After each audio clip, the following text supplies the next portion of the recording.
Welcome back. We're starting in the kitchen again this weekend because I'm ridiculously excited to show you something. Do you remember a few weeks back I was outside telling you guys that I didn't have a clue what I was doing around growing mushrooms, but I was going to give it a go anyway? Well, I still don't have a clue what I'm doing, but look what's happened. We've got mushrooms. I'm so pleased with these. That's a little bit of a teaser. I'm really sorry because what we're going to do is have these at lunchtime. At the moment, I've got a beautiful leg. I'm sure Stephen said, no, it's shoulder because he said shoulder is fattier of pork that I'm going to get in. I was going to put it in at the bottom of the Aga all day, which is effectively the slow cooker because the Aga's back on. Stephen's got that fixed. But unfortunately, it hasn't defrosted enough overnight. So I'm going to leave this out just in the kitchen at room temperature all day. And we'll pop it in the air fryer later on. I'm going to do it in the air fryer because in the Aga it doesn't get hot enough to produce really good crackling. Now, that's what I was wanting to know. Is crackling a worldwide thing? So this is basically where you've got a joint of pork and there's fat on it, which is actually the skin. And that becomes crackling when it's really superheated. It turns into what we call pork crackling. So I don't know if that's just an England thing, a UK thing, or if it's like a global thing. And my apologies for not being very cultured in pork crackling. Anyway, we're going to come back at lunchtime and these, or some of these, are on the menu and I'll talk a little bit more about them then. But for now, we've got a whole big long list. We're not going to go through like we did last week. We're just going to go out there and we're just going to crack on while the sun's shining. It was a really frosty morning this morning. It was beautiful. We went outside to feed the animals first thing, had a little look around. The sun's come out now, so some of that frost has disappeared, but it was absolutely stunning. So it's another cold day, but there's no rain, no wind, so we've got lots to get through. And then we'll come back in the kitchen later on and we'll see what these mushrooms taste like, and I hope I like them. What a difference a couple of hours makes. Absolute glorious sun. I can barely see where I'm going. Stephen is already outside. We are making a start this morning by getting tidied up on what I've been referring to as the junkyard at the back of the vegetable plot where all the pipes and everything are that we use on the veg beds. So we're just going to take that and put them somewhere that's not visible all the time, essentially. Stephen's already made a start. Still frosty in here though, look. Where the sun's not got to yet. I'm going to be pulling up the nettle roots today. This rhubarb this morning was covered in frost. You getting started early? Aye. You've already moved the pipes? Yeah. Where are they? Next to the shed. Okay, so they've been moved next to the shed. We can't really see them, which is perfect. Out the way.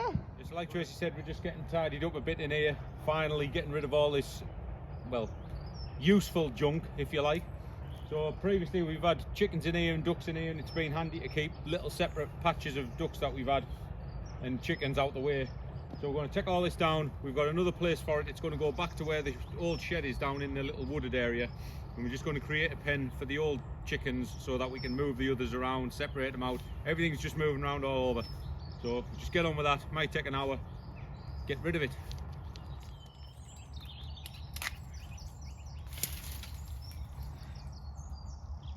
What a difference that makes already. Really opens it up.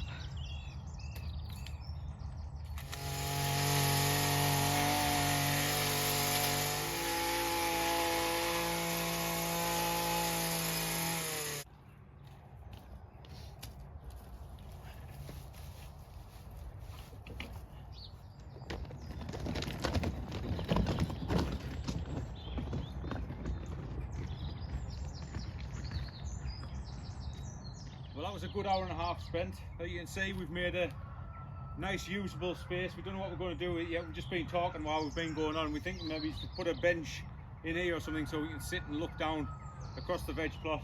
Maybe there's a couple of decorative flowers or something. There's still that chicken coop to go. I don't know whether we're going to repair it or whether it's beyond repair. It might have to go at the tip. We've trimmed all the bushes back and it's created a nice usable space. So we'll see what we do with this spot. But we're back inside, and as promised, I'm going to show you what these mushrooms cook up like. A couple of things first. Well, firstly, apologies for the really dirty wonky hat, but it is so bright and lovely out there that I've needed to get a baseball hat because I'm finding that it's really straining my eyes. No complaints, loving the sun. So these mushrooms, a couple of things I was going to say, they are growing fantastically. So you can see, if I show you the different angles, there's all different sizes of mushrooms, but there's also some I haven't got a clue what I'm doing where growing mushrooms are concerned. Literally looking at the instructions that came, then I've put them to one side and forgotten about them. There's also some that are struggling. So my point in saying that I don't know what I'm doing is because this is just giving you the experience that I've had. Now I think the ones that are struggling are because they haven't had enough water. It does say, and I totally forgot because these went into the into our like airing cupboard type boiler room area where it's nice and warm and dark, and I haven't watered them, so the humidity hasn't been kept up, and I think that that's one problem why some of the other ones haven't been growing as well as the ones that I've just showed you initially. So I'm going to take just a few of those off, get them cleaned up if they need it, which I'm hoping they don't. They do feel a little bit dry, and I'm going to bring you in a bit closer. But I've also just been and got, Steve and I had a few chores that we needed to get done, so I picked up a new spray bottle because the one that I've got has got vinegar in it because I used it as a homemade cleaner, or I am using it as a homemade cleaner, and that smell of vinegar and whatever essential oil won't come out. So I've got a fresh one that I'm going to start spritzing these with to keep the humidity up, and I'll keep you updated over the next coming weeks whether or not these are all we're going to get, which we're going to try today, or whether or not some more come. Hopefully we'll get quite a few more. So as you can see, if you didn't see the original video, we're obviously growing these in holes in buckets. The spawn and the straw, the substrate is in there.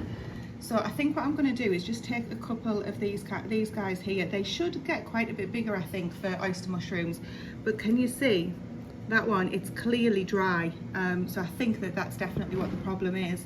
But we're going to try the ones that are doing really well, maybe a couple of these ones, and I'm already starting to spray around the others. So fingers crossed next week we'll have some more, but let's get some of these cooked up and have them for our lunch. Right, so I think you can tell a difference. I've got some slightly older shop bought mushrooms on here, and then I've got the homegrown. Look at that. Look at that. Isn't that just absolutely gorgeous? They are only small though. So all I'm going to do is chop these in half. You can feel some of these have started to dry out a bit more than the others. And I'm just literally going to cook them in some butter. This is a really nice one. It's lovely and soft. Hopefully, now that I've realised about the spraying them, the other ones will come up and rehydrate effectively. So I'm going to cook those just like they are. I'm going to slice these as I would normally. I'm going to cook them both down together. Hopefully it'll be obvious which one is which. And for anybody asking, no, I don't wash my mushrooms. I know a lot of people do, or they peel them, but not in this house. And then we'll let you know with the taste test.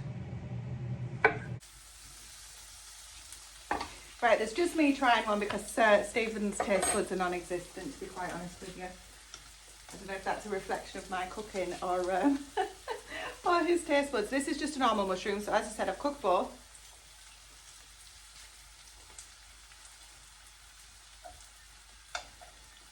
And then this one,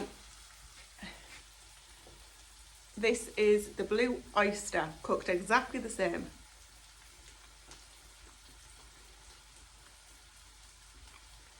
I'm quite surprised at the difference actually in texture. I don't know what they taste like. Mushrooms.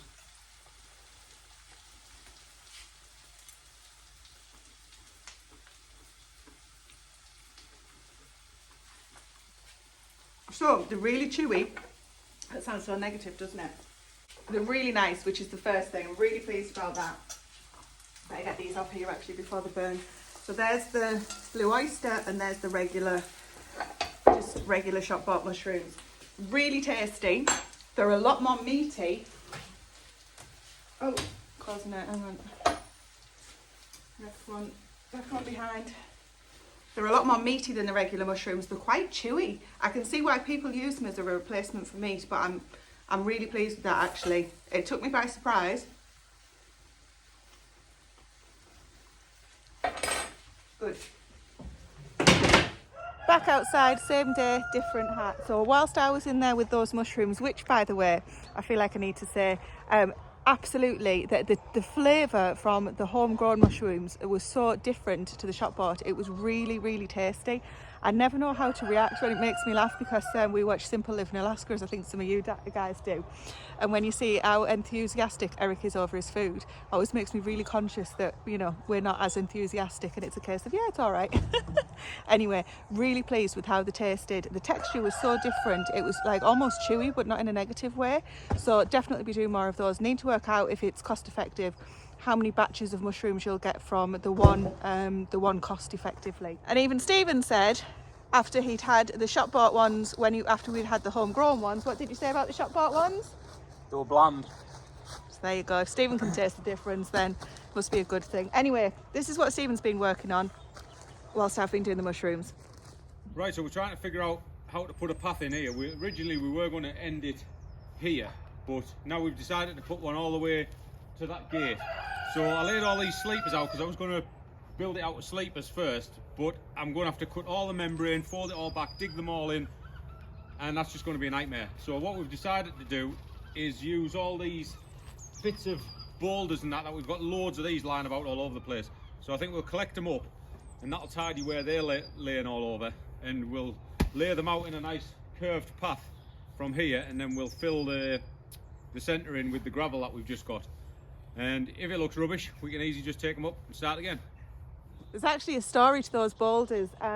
When we moved here, we didn't know much about the history of the property, but we've since been able to speak to one or two people, and there's a chap over the river that we've got some lambs off and things like that previously, and he was telling us that originally, back in the day, before we were even considering moving here, because this house was built in 1850, and it was, I'll show you around one day, but the original farmhouse was just one layer deep, if that makes sense, one room deep, and on the side of it, it had a cottage which we believe was like a working, somebody who came to the farm and worked at the farm, but they stayed over at the cottage. And the chap over the river said that he was employed years and years and years ago to help knock that cottage down, and all of the boulders and the different bits of rock and things like that we've got lying around, and that cottage, that all they did was spread it out over the land to fill in any bits that needed filling in, or anything that was going to be put underneath foundations. And then we've come along however many years later and have started digging them all back up again. So we've literally got a house or a cottage worth volume wise of different boulders and bricks all over our property. So it's no wonder when we start digging to put trees and fence posts in and things like that, that we end up with more bricks than we do soil. So yeah, just a little bit of history there. Anyway, enough chatting, I've got a lot to get done. So this afternoon I'm going to get the seeds in that I've been trying to get in for the last couple of weeks, and ended up doing all the other things that needed doing that were taking priority. And what I'm going to do, I'm going to go in the shed now, get prepared, get organised for everything that I need to do. It's going to take me a couple of hours because I need to undo some of the stuff that we've done that's still lying in there. But also I'm going to do a separate video, as I'll keep telling you guys, on the seeds that we're putting in, and also the squash and the beans, the different varieties that I've got of those. Just because not everybody's interested in those, and it'll help when I come back and look, well, what varieties did I put in when? I'll be able to look back at just that single video. So that's me for the next couple of hours while Stephen gets on and makes that path.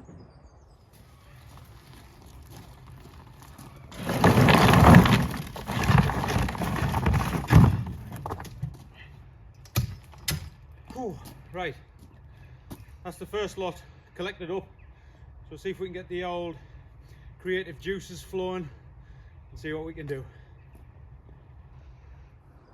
Well, this is what I've come up with, but we're losing light again, so I'm not sure what I think of it at the minute, but tomorrow we'll get the gravel down, put a bit more membrane on the top of here where these holes are, get the gravel down and see what it looks like. Maybe have to take it all back up again, but we'll see. Well, I'm getting there with the seeds. As I say, I'm doing a video as I'm going along for all of the different varieties. But in here we've got tomato and cucumber, and also a gherkin. The gherkins will be used for pickling.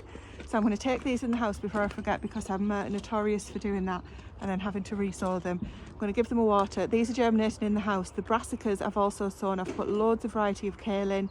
What else have I put in? A couple of Portuguese cabbage, but I need some more seeds, which for some reason I've put in the pantry. Don't ask me why.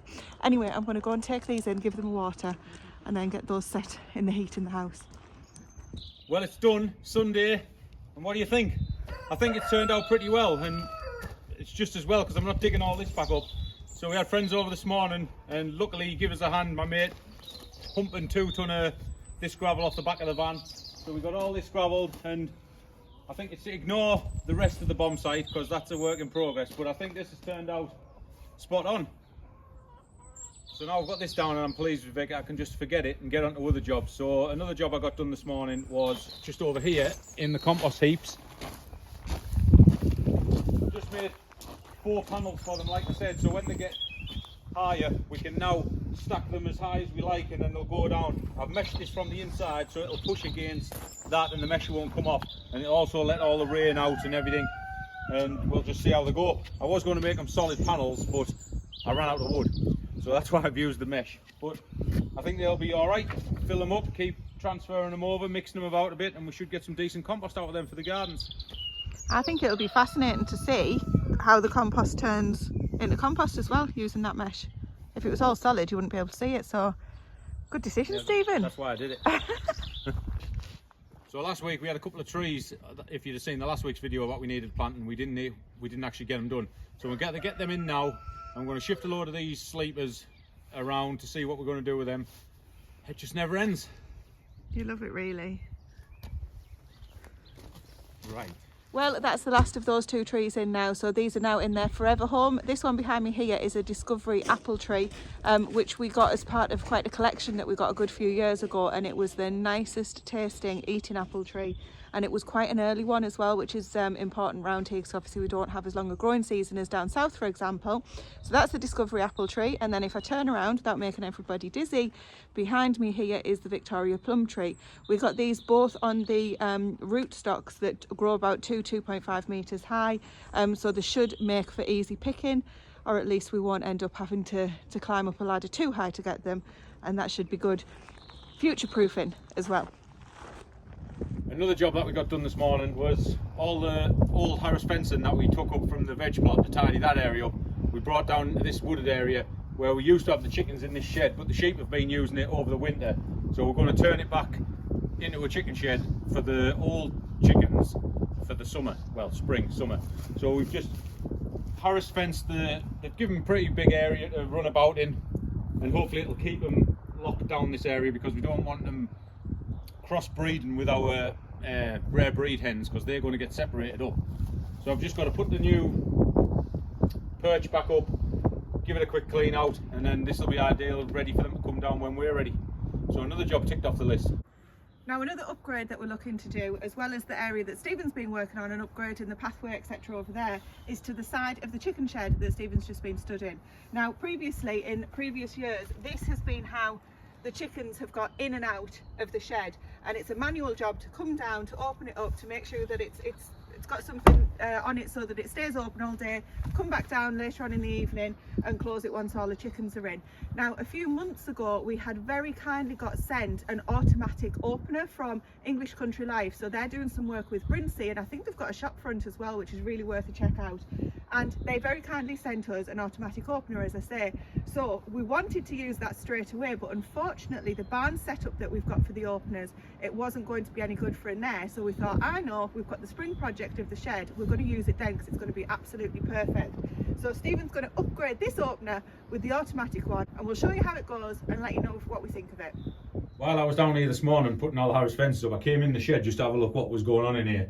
And I noticed that one of our white chickens that keeps getting out, that we just haven't caught and cut a wings yet, has got 14 eggs on the nest in here. So we've just come in now to see what needs tidying up, and she's actually on the nest sat on there. So we're going to catch her and clip her wings, and hopefully she'll stay where she's supposed to be.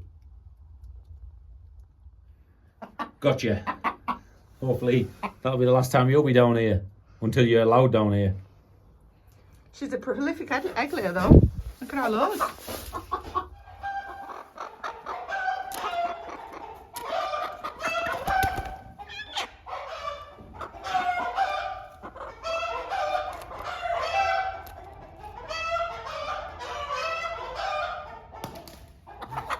her back where she belongs, and hopefully she'll stay there. How many times have we shown you clipping the wings and putting them in saying, stay there? It's always a different one.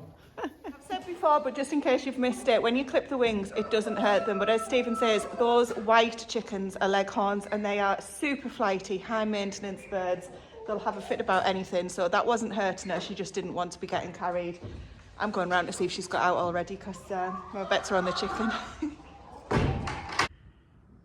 Well, it's a few days later and I didn't want to go without saying goodbye, and look at the trauma that's happened. The horses were out in the car park getting their exercise like they do, and then leant over the fence and found the kale. And I've eaten one full plant, including the compost that it was in, and destroyed another one. So I've got 2 left, well, 2.5. This is well I did 4, isn't it? Anyway, before I disappear, as I say, we're getting ready to do it all again. That's how late I am with editing this video. It's just been a really busy week with lots of other things on. But before I go, look what I want to show you. We haven't even got to the next video, and look, we've got seeds popping up all over the place. So the first in this tray to come up were the enormous kohlrabi. Yes, that is really what they're called. And then you can see the Siberian kale, all year round cauliflower, and the Portuguese cabbage. Cabbage came along not long after. The greyhound are just popping through, that's a cabbage, and the winter king cabbage behind them are just coming through too. But first up were definitely these radish. The radish don't have a labelling. I know what those are. These are the cherry bell variety. So yes, steaming ahead. And as I say, we're getting ready to do it all again. We're actually going to be sitting down this evening and planning out our March plans of what we'd like to get achieved, and reviewing what we got done in February, which I have to say I'm really pleased with. We've got a lot done, we being Stephen with all of the heavy lifting, of course. Anyway, that's it from us for this week. Thank you very much for watching. Tune in next week. We will hopefully have another one. Well, we will have another one next week. And as we move forward into Easter and things like that, we've got a lot more videos, more than one a week as well, if that's your thing. Anyway, thanks very much. Talk to you later.